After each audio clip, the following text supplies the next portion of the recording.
Welcome back to my channel. If you're new here, my name is RICA. As of last year, September 2022, I started going to uni. So I go to the University of Toronto Mississauga, and they have a program there called the Art and Art History program. Basically, it's like a joint program with Sheridan. My studio courses, like the drawing, painting, sculpture, all the hands-on practical art stuff happens at Sheridan. The studios are at Sheridan. My first semester, my fall term just finished before the holidays, and my winter term is actually starting soon.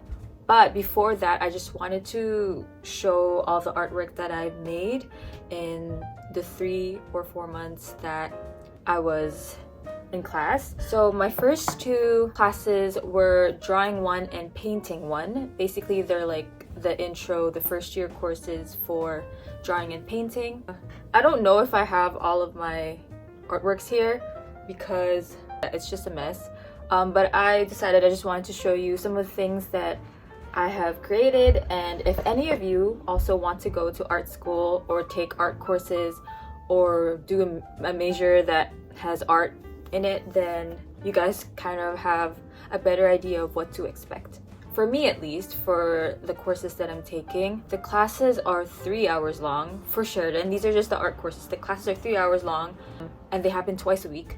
You get a little bit of time for a lecture, maybe the first hour for the lecture, and then the rest of the time is spent on actual class work and studio work, and then you paint or you draw or whatever you have to do. But anyways, I'm gonna start with for this specific piece, there are 4 different panels. It's like a fan. So I covered it like this so that it doesn't mark the other side because it folds like a fan, like this. This is also the module where we learn perspective drawing. So there's 1 point, 2 point, 3 point perspective, and this is the final project that we did. Basically, graphite pencils. I didn't use any charcoal pencils. The goal was to only use graphite pencils. I drew my room, some brushes,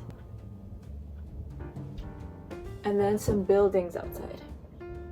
For this one, even though it's drawing, we also learned how to use ink. Initial ink sketches.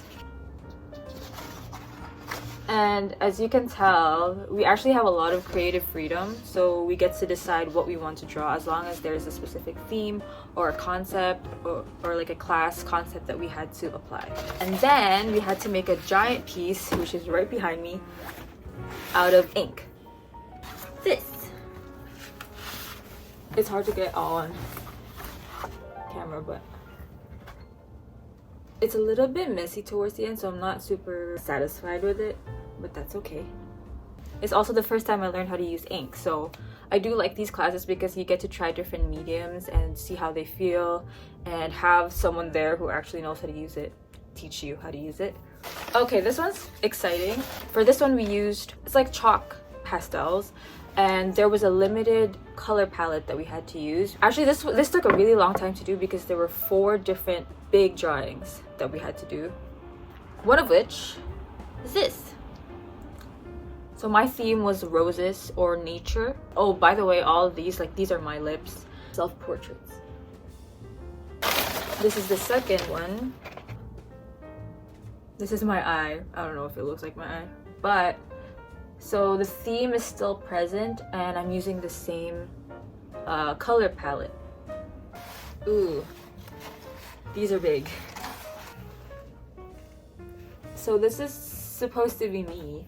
I have a rose on my head and leaves just sticking out. They kind of look like wings. And I'm holding a bouquet of roses. And this is all done with chalk pastel. It's so messy.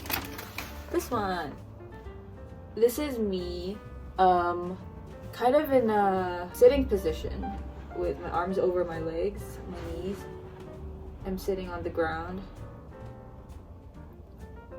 And there's just thorns all over.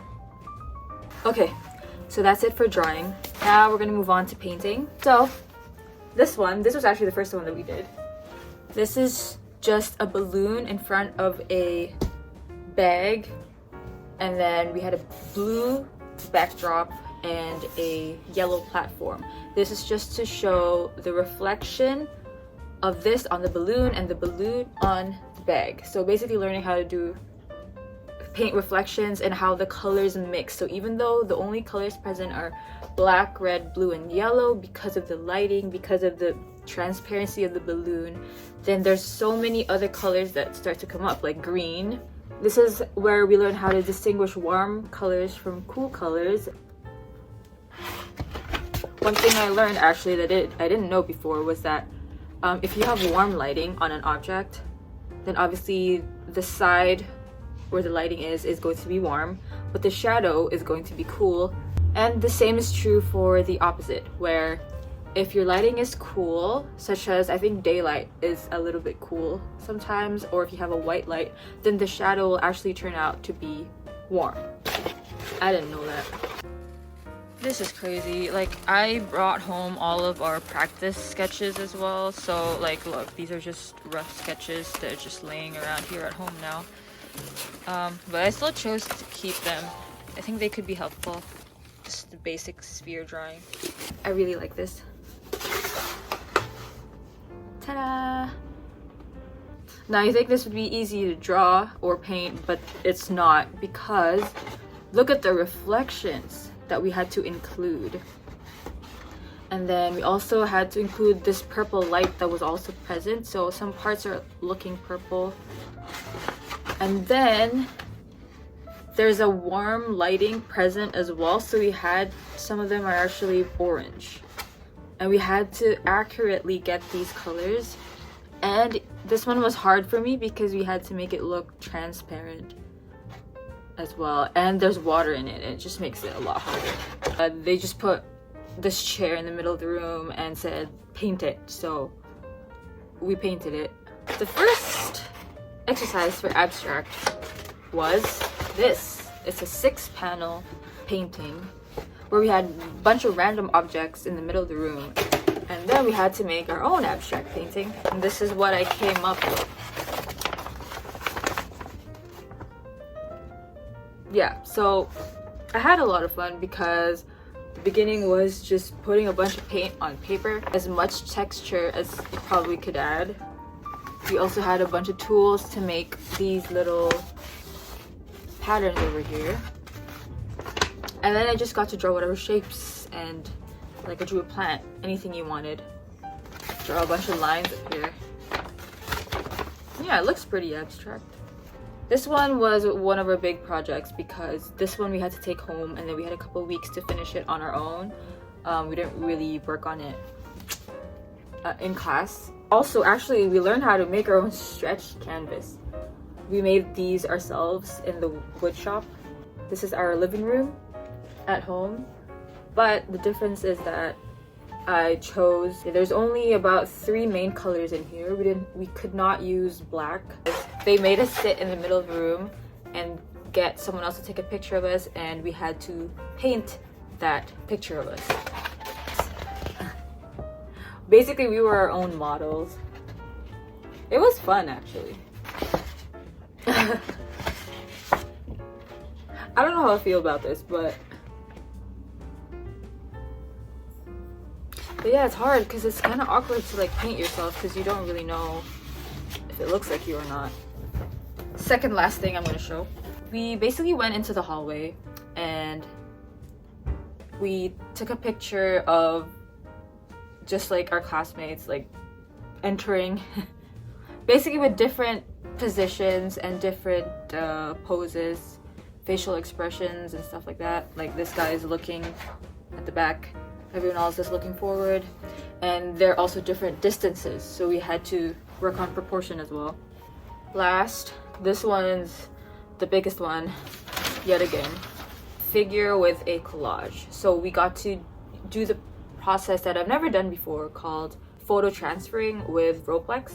But this is basically just a board, and I can't even get the entire thing. as you can see, this is me. But the paintings are actually photos. So this one was photo transferred. This is an actual photo I had. This is me and my siblings. And this is a photo I have of cherry blossoms. Anyway, so that is the end of this video. So thank you guys for watching this video. I hope that you found it interesting and you have some idea of what you would expect if you were to go to art school yourself or take some art classes in a academic, professional, official setting. But yeah, it's actually really fun. I'm enjoying myself very much. Please like and subscribe this video, turn on the notification bell so that you don't miss any of my future videos as well. And yeah, I hope you guys had a wonderful holiday, and I'll see you all in the next one.